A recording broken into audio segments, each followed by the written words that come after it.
Je m'appelle Robert, j'ai 82 ans, et il y a 2 ans exactement, ma femme Michel a fermé la porte de notre maison pour la dernière fois. Vous voyez, quand on vit avec quelqu'un pendant 33 ans, on ne croit pas vraiment que c'est éphémère. On croit que c'est pour toujours. On la voit préparer le café le matin. On regarde comment elle range les choses à leur place.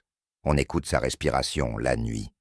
Et on pense qu'on a tout le temps du monde pour mieux faire connaissance, pour vraiment parler, pour vraiment exister ensemble. Mais la vie n'a pas cet accord avec nous. Et c'est ce que j'aurais aimé comprendre plus tôt. Michel et moi, on s'est rencontrés à une danse en 1970. Elle portait une robe bleue et dansait comme si elle ne se préoccupait pas du regard des autres. Moi, j'étais nerveux. J'avais peur de me faire rejeter. Mais quand je lui ai demandé de danser, elle a dit oui presque immédiatement, comme si c'était la décision la plus simple qu'elle n'ait jamais eu à prendre. On s'est mariés 3 ans plus tard.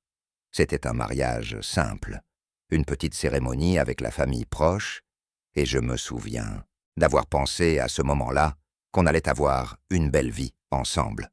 Et on l'a eue, une belle vie. Pas parfaite, mais belle.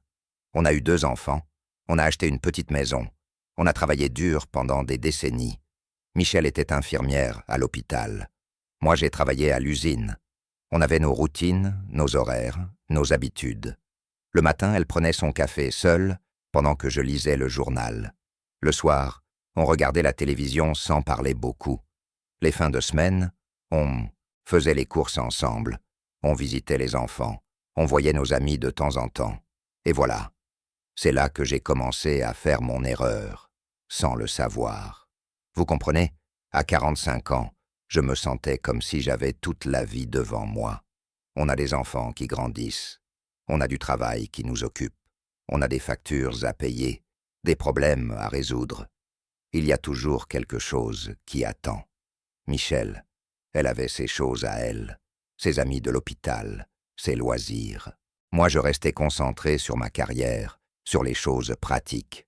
Et entre les deux, il y avait comme un silence. Pas un silence douloureux.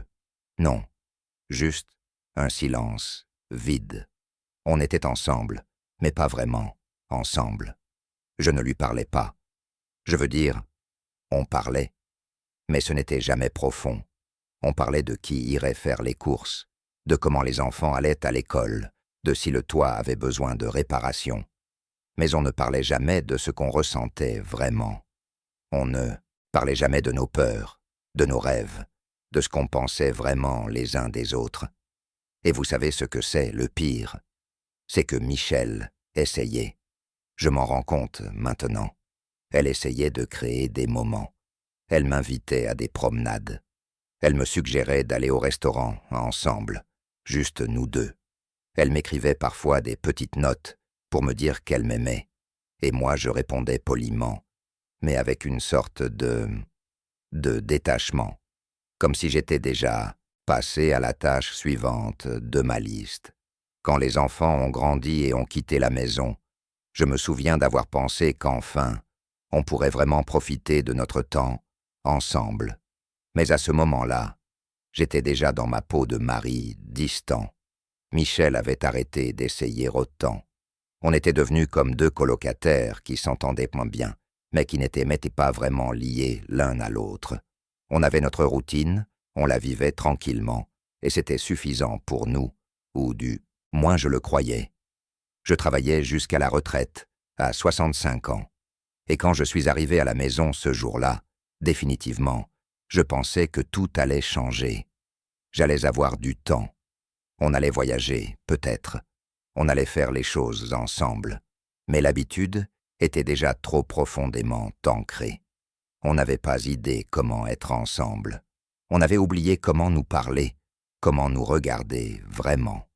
Alors on a juste continué comme avant, sauf que maintenant, c'était chaque jour dans la même maison.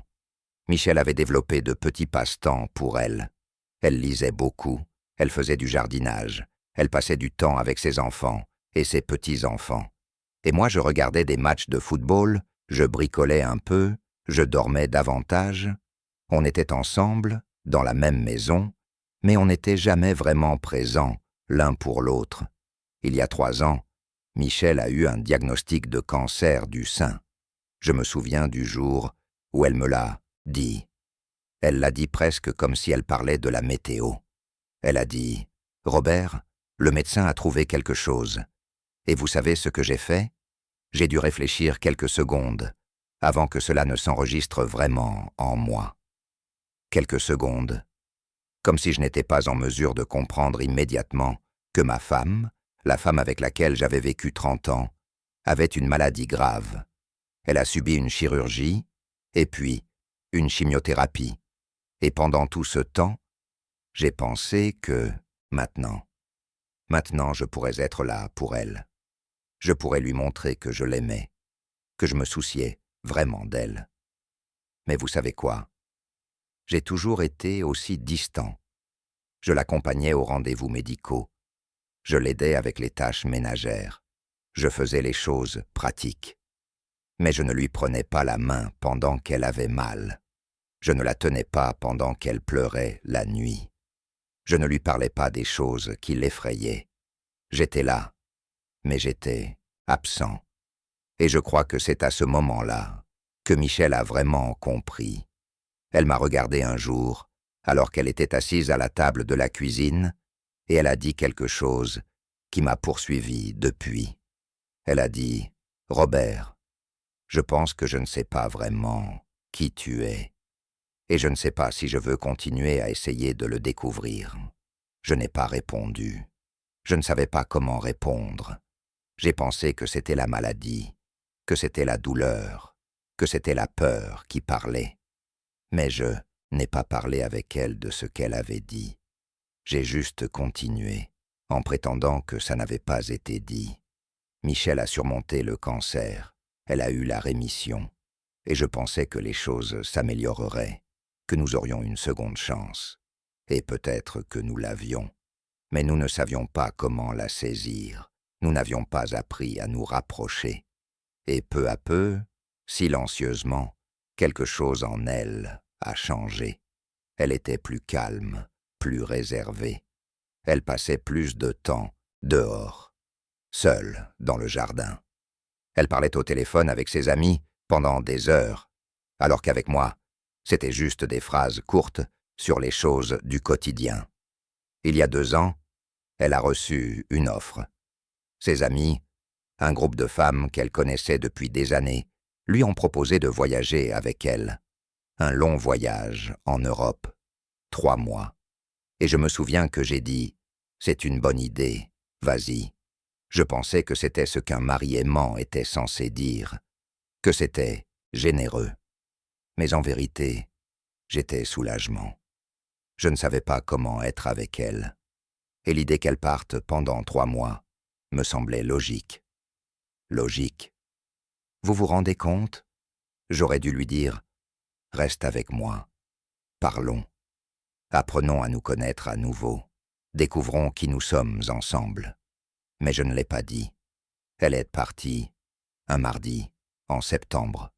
Je me souviens l'avoir accompagnée à l'aéroport.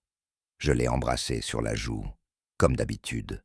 Elle a regardé dans mes yeux, et il y avait quelque chose, comme un au revoir, permanent, dans ce regard. Mais je n'ai pas voulu le voir. J'ai pensé qu'elle serait à nouveau là, dans 3 mois, et on continuerait comme avant. Elle est revenue 3 mois plus tard, mais quelque chose était différent. Elle avait vu le monde, elle avait ri avec ses amis, elle avait découvert des endroits magnifiques, et elle avait réalisé quelque chose. Elle me l'a dit quelques jours après son retour. Elle m'a dit « Robert, je suis resté avec toi parce que c'était ce qu'on faisait à mon époque. On restait. Mais je n'ai jamais été vraiment heureuse, et je ne suis pas sûre de vouloir passer le reste de mes années à être malheureuse, en silence. » Et puis elle a dit quelque chose qui m'a brisé, mais d'une manière dont je sentais que j'avais besoin d'être brisé. Elle a dit « Tu m'as jamais demandé ce que je voulais. Pas une seule fois, en 33 ans. Tu as décidé pour moi, ou tu as juste attendu que je décide. Et puis, tu n'écoutais pas, vraiment. J'aurais pu être quelqu'un d'autre. J'aurais pu faire tellement d'autres choses. Et j'ai peut-être le temps de les faire maintenant. 2 mois plus tard, elle est partie. Pas parce qu'elle ne m'aimait pas. Je crois maintenant qu'elle m'aimait, d'une certaine manière. Mais elle n'aimait pas qui elle était devenue en restant. Elle n'aimait pas le silence entre nous. Elle n'aimait pas être invisible. Et elle a choisi de partir. Elle habite maintenant en Bretagne, avec une de ses amies. Elle a un petit jardin, elle peint un peu, elle voyage. Ses enfants la voient plus souvent. Elle semble plus légère. Et moi, je suis assise ici, dans cette maison où nous avons vécu pendant 33 ans, et je comprends enfin ce que j'aurais dû savoir bien plus tôt. La vie n'est pas une course vers la fin. Ce n'est pas une liste de tâches à cocher. Ce n'est pas quelque chose qui se déroule simplement, que vous le vouliez ou non. C'est un choix.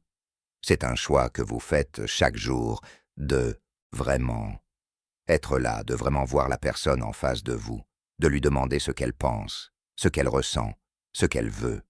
C'est un choix de prendre la main de quelqu'un, de lui parler des vraies choses, de partager un moment ensemble. Et c'est un choix que je n'ai pas fait pendant 33 ans. Michel m'appelle parfois, on se dit bonjour, on parle un peu, elle semble heureuse, et je suis heureux pour elle, vraiment. Mais il y a cette douleur aussi, la douleur de savoir que si j'avais juste fait l'effort, si j'avais juste écouté, si j'avais juste demandé, peut-être que les choses auraient pu être différentes, peut-être que nous aurions pu être heureux ensemble.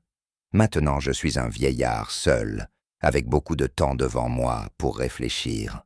Mes enfants sont occupés par leur propre vie. J'ai des petits-enfants que je connais à peine. Et je ne peux pas revenir en arrière. Je ne peux pas récupérer ces années. Je ne peux pas dire à Michel tout ce que j'aurais dû dire.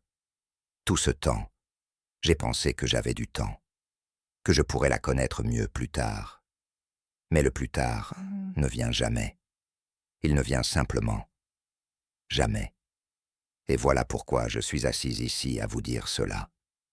Pas parce que je veux que vous me plaigniez. Je ne mérite pas cela. Mais parce que je veux que vous compreniez quelque chose.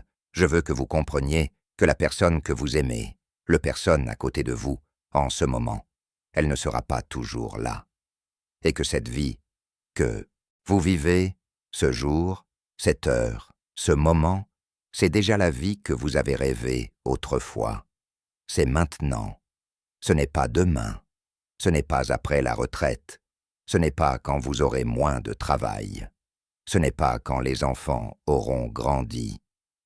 Demandez à la personne que vous aimez ce qu'elle pense vraiment. Écoutez sa réponse, pas juste avec vos oreilles, mais avec votre cœur. Dites-lui ce que vous ressentez vraiment pour elle. Prenez sa main, regardez-la dans les yeux. Soyez vraiment présent. Pas demain, pas la prochaine fois, maintenant. Et si vous avez laissé passer ce moment, si vous avez perdu quelqu'un parce que vous n'étiez pas vraiment là, comme je l'ai fait, alors peut-être que vous pourriez encore faire quelque chose. Appelez-les, écrivez-leur, dites-leur que vous êtes désolé, dites-leur qu'eux aussi ont mérité mieux. Et puis, avec la prochaine personne, avec la prochaine chance que la vie vous donne, faites mieux. Voilà ce que j'aurais voulu comprendre quand j'étais plus jeune. Voilà ce que je comprends maintenant, assis seul dans cette maison, écoutant le silence que j'ai créé.